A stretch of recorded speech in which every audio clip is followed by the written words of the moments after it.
Hello and welcome. This is Sports This Morning. We're broadcasting live from Channels TV Sports Center in Lagos, Nigeria. I'm Austin Okon-Akpan. Good morning and welcome. I'm Cecilia Amogbe. It's great to have you join us again. I'm Tayo Salam. We're counting down to the 2016 Paralympics Games that will take place in Rio de Janeiro. We've been talking about the Rio Olympics. It's time to give attention to the Paralympics. 7 more days to go. We unleashed the names that will represent Team Nigeria at the Games. We'll continue to look at the Games as we count down. Yeah, definitely, and see if Nigeria can get some medals right there in Rio. And of course, from that one to the match that will be played this Saturday, talking about the qualification for Africa Cup of Nations 2017. But you know, the Super Eagles are out, but this game is more like a dead rubber for them, but also is going to boost the confidence of the players as they get ready for the World Cup qualifiers in Russia. More players actually arrived camp yesterday, and today all the players are expected to join them for the game on Saturday. Yeah, Cecilia, I mean, in terms of the 2017 World Cup, obviously this game is inconsequential, but in terms of actually getting ready, that's right. You know, and for the new coach to get to know the players, it is a very important game for the new players that have been called up as well. Okay, moving on. Also on the show, but this time we're going to tennis, where the year's final major finally, served up yesterday, and there were expected wins for the likes of Rafael Nadal, Novak Djokovic, and Gabin Muguruza. Cecilia and Austin, I mean, first round, there was really no upset, to really, get us, to get Austin very excited on the show this morning. I know. Okay, Richard Gasquet is out. Richard Gasquet, that's an upset, right? Yeah, well, yeah. Not the type I mean, not the guy. You know what Austin likes. Austin likes the, when the Rafael Nadal goes out. Or even Muguruza. Karina Wozniacki, recently as she's been doing and all that. But he didn't get that. But Richard Gasquet is out. And also the lady who won the Olympic gold medal, she's also out of the US Open. Wow. So, but that's it. Expected victories from day one, particularly, expect Novak Djokovic to go out. We knew Istomin was going to be a good test for Nadal. And Nadal, scaled through. So that's a good one. We said it that the final Grand Slam of the year, usually we get a lot of competition because athletes know this is what you used to judge them. This is what you remember when you start talking about them in 2017. Yes. So everyone is giving it their best at this time. But it's still, come on, very early days. Yeah, you say it's early days. Waiting for my upset. But if you check, I mean, the results, between Djokovic and Ivanovic, it wasn't very not so close. But if you had watched the game, Djokovic actually struggled. He did. He took a set off Djokovic. He took a set off the world number one. But then, as great champions do, Djokovic fought back to win 6-3, 5-7, 6-2, 6-2. Djokovic won that one. And for Rafael Nadal against Dennis Istomin, Cecilia was a bit worried yesterday, but I just didn't see how Istomin was going to beat Rafael Nadal. And Nadal, was very, very impressive in that one. 6-1, 6-4, 6-2. Straight set victory for Rafael Nadal. Right there, and the African, we have to look at the African interest as well. So Kevin Anderson, I mean, when you talk tennis in Africa, you just think that's the name that Kevin Anderson. I think we can do a lot better than that. I don't know what's going on in terms of producing top echelon tennis players in Africa. Just Kevin Anderson, and he won his game as well. So he's through to the next round. That he beat Yoshihito Nishioka 6-3, 7-5, 6-4 to move on. And for the ladies, Cecilia, Gabin Muguruza. Yeah, Gabin Muguruza sailed through, and of course Angelique Kerber also sailed through. So there was really not much upset, and apart from the lady who won, I'm trying to remember her name now, Puerto Rican lady who won. Yeah, but that was an upset. I mean, that winning gold exactly was an upset. But she hasn't really been there. Exactly. It was shocking when she actually won the gold medal. So. But right now she's out like, okay, she just came and she's satisfied with that one. And she's out. And also through to the next round, Madison Keys as well too. The American Open. She didn't struggle. She did win her own game as well. Caroline Wozniacki and Cecilia, like you said, Caroline was still waiting for her to, to stamp her authority. Yeah, in women's tennis, I mean, she's just been over and around. There she hasn't really gotten there. I mean, the likes of Gabin and Angelique Kerber have done a lot better than Caroline in recent times. She really needs to up her game. Also, British number one, Joanna Konta as well. Yes, victory for her. Also, let's see. She's, according to reports, she's in superb form. let's see if she can power on. Good to know that the names that we're familiar with, they're still doing so well at the US Open from round 3. Yeah, I mean, one drama. One drama yesterday on this one was actually Guy Monfils when he fell down. He was actually chasing a ball, and of course he fell. The clock, somehow he fell on the clock, and the clock fell down. Maybe we'll just take a look at the highlights, coming from day 1 of the US Open.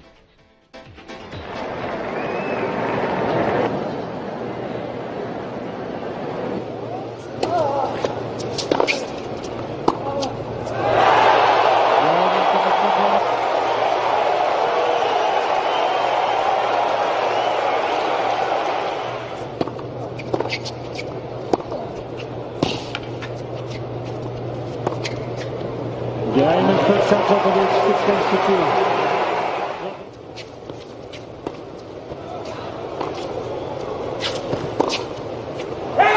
Game, 7 match.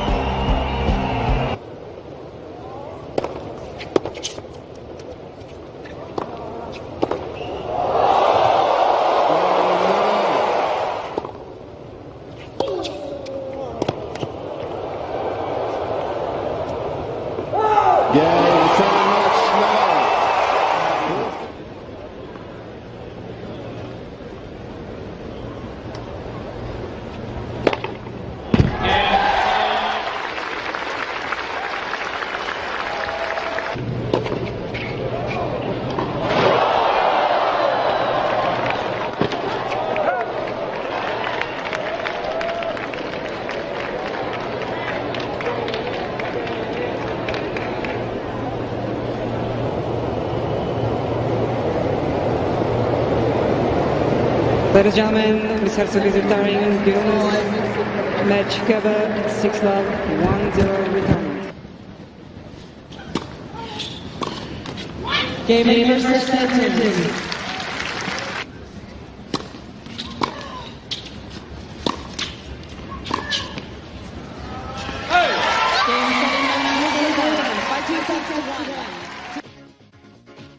Highlights from the US Open, good victories for the top seeds. Yeah. Still powering on, expected victories, but as I said, round 3, we'll start talking, particularly Wozniacki, she likes us talking about her early in the competition. What is that? They all happens in the latter rounds.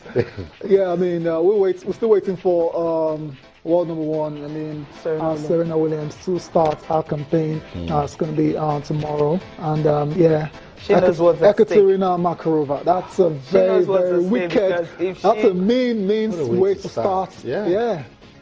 Yeah, but she knows. I mean, someone like Serena, when she's facing with that kind of opposition, she steps it up. Exactly. Because if whatever happens, she just needs to win, because the prospect of losing that number 1, I mean, it was so close for Angelique Kerber. Really she just needed a set to actually become world number 1, but somehow at the Olympics, she just couldn't do it. But right now, as the US Open, she has all the opportunity to take charge should anything happen to Serena Williams.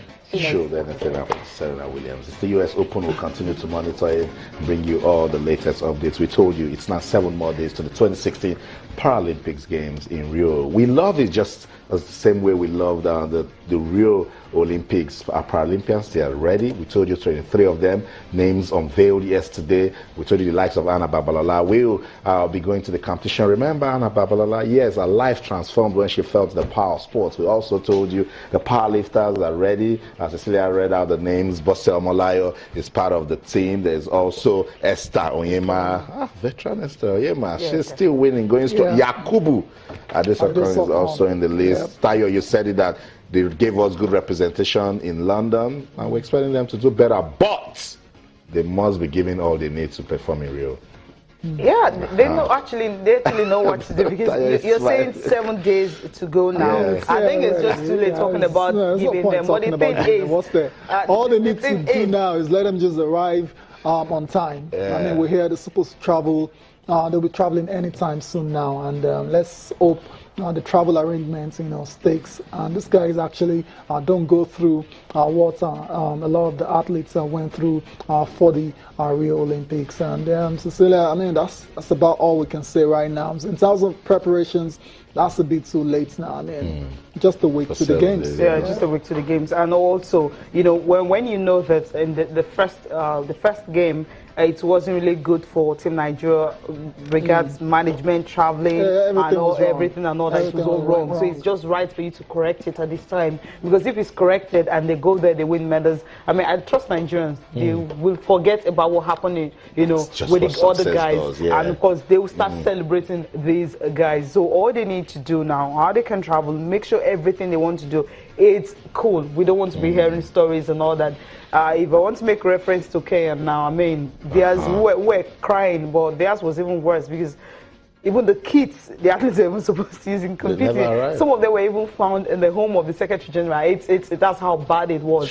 So there's some things we Africans really need to do. That if you know you need to do this, it's your responsibility just to do it and make it right, because it's going to affect the whole crop of players, the whole crop of athletes. Because I just wondered how the Kenyans were able to overcome that and even go as far as winning medals and all that. And that's their highest haul ever, in any Olympics. In track and field, they're actually second to the Americans. So we can also learn from that and know that, okay, keep your kids at home instead of letting it arrive 3 days to the end of that. You should have it before the athletes leave, or rather on arrival. As they're arriving, they're having their kids and everything. Cecilia, it should be like that. We've said it here over and over again. Everything rises and falls on leadership. We just hope that the leadership of sports in Nigeria, someday step up to it, be accountable, responsible. Let's make sports shine again in this country. Because people will be like, if they couldn't, do well at the Olympics, support the athletes, the Paralympics, and then they already know, I'm not interested. They're just going to abandon those athletes and all. Let's make it a better experience for the Paralympians. Let's go on with the show now, Cecilia. Let's go. What's going on with the Colorado soccer player and the goal disallowed? Yeah, exactly. There's a particular player, Dylan French and Etna. He had his memorable goal disallowed. Now you will see the way the goal actually came. He actually, the way it was an acrobatic jump. He jumped over the goalkeeper and kicked the ball into an open net. And check what happened. He played the ball, but the referee says, okay, your joy will not live long. So he disallowed the goal. Oh my goodness. So this was beautiful. It's actually beginning of the soccer season. The U.S. football is known here, but in the U.S. soccer, that's the beginning of the season in the high school in Colorado. And of course, the fans were happy when they saw that, but somehow the referee just said, hey, yeah, offside. Allowed it. Yeah. So it's a foul on the goalkeeper? No, but offside. Oh my goodness. No, come on. Okay. This just went bad for that. I mean, he stood on his feet. That's why it's so interesting. He stood on his feet and he played the ball. So what's the point now? So the referee should have just just let him enjoy. Forget about the rules, memorable because that's it. Because it's something you don't get to see all the time. I know. The rules are the rules. Those are the rules, man. That's what it is. Okay, so it's sports this morning on Channels TV. Let's quickly bring you into all of what we'll be doing this morning on the program. We love it when you're involved. Don't just watch the show. Come, let us play for the love of the game on Twitter. What channels_sports, Facebook channels IFN Sports. You can send us an email to sportsthismorning@channelstv.com. We're counting down to the 2016 Paralympic Games. It's just 7 more days to go. We have told you the names that will be representing Team Nigeria. We love our special athletes and wishing them all the best. We're also following on a review of the 2016 Rio Olympics. A lot happened at the games, particularly in Nigeria. We're still talking about it. Is it the Atlanta issue? Is it what happened with track and field? Is it Coach Samson Siasia and the unpaid allowances? We'll not let it go. We'll keep looking at the 2016 Rio Olympics because there are lessons to be learned from it. We'll also find out what's going on with the Flamingos. They have qualified for the Under-17 Women's World Cup. It will be to start next month on the 30th. What's going on? Balain Q will be talking to us later on the program. You know what? Let's go on a quick break now. When we come back, there's so much to talk about. So don't go anywhere. Stay.